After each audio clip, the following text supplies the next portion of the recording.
Batman number 23 by Tom King and Mitch Gerads. As an old bearded man sits in his Gotham apartment, someone breaks in through the window, and as he recites a familiar poem, the perpetrator shoots him twice in the face. By the time Commissioner Gordon brings in Batman, the clues are sparse: a driver's license from Louisiana and neighbors who can only report that the man kept to himself. Slowly a hand protrudes from a large clump of soil, and Alec the Swamp Thing stands behind the two detectives. As nothing really shocks Gordon anymore, the previous acquaintance of Batman explains that the dead man was his father. At Wayne Manor, Alfred constantly cleans up after their guest. Alec reveals that he visited his father once and they would communicate via letters. Batman tells him that he doesn't seem upset, and Alec asks, should he be? Lloyd McGann was a proton caught by a weed. He was born in a swamp and moved to Gotham, dying from gunshots and returning to the Earth. He tells Bruce that he doesn't know what he's doing there. Killed by someone breaking into the 84th window is revealing, however, and the two men seek out Kite Man. As he's plunging to his death, he tells Batman that he sold a kite. Falling even faster, he tells him that it was a pawn shop. The two go hunting even deeper, talking to the shop owner and reviewing the surveillance footage. There, Bat sees local weapons supplier Nat the Gnat, who isn't talking. He notices a new necklace, however, and realizes that it was the headhunter, a very hard-to-find assassin who just so happens to be entering the Gotham Museum of Art. Swamp Thing knows this because the grass told him so. The two race over in the Batmobile, and there they find him.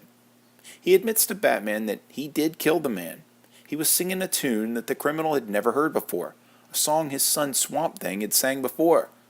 Stewing on it long enough, he found the man's address and killed him for it. Hearing this, Alec can't hold back. Branches extended, he wraps the punk in vines, twigs, sticks, and leaves. Reciting the stanza, he pierces the man's body, finally his head, poking out his eyes and protruding from his nose and mouth. All the while, Batman yells for him to stop, but he does not. Batman is enraged. He helped deliver this man. Where was the change? Where was the descending light? Swamp Thing tells him that it was his father. He wouldn't understand. Batman screams, "Who do you think I am?" As he yells, Alec wilts and slowly disappears amongst Batman's screaming. What about his mother and father, calling back to the earth, coming back to life? He calls him a coward once more, and with that, this story comes to an end. You know, one-off stories are always so refreshing and easy and quick. It's almost a disappearing art form, though. Perhaps writers don't rely on them much due to the inability to write a complete story in just 23 pages. Maybe they're under orders to not do it from editors, who knows? But Tom King is clearly an exception and a gem in this industry. I ragged on him in these early issues of this book, and looking back, I must have just been trying to find a flaw. But in the comic world of Brian Michael Bendis' burnout at such an alarming rate, this is certainly a breath of fresh air. The only regret I have is waiting so long to finally start reading this book. I give it a 10 out of 10. If you like this video, there's hundreds more like it, spanning several current and classic story arcs. Click the boxes here for more playlists. This video is also accompanied by my blog at nerdiestkidyouknow.blogspot.com or nerdiestkidyouknow.com. You can also find links to my Facebook, Instagram, or Twitter pages, as well as a link to this very issue for sale on my eBay page by clicking below.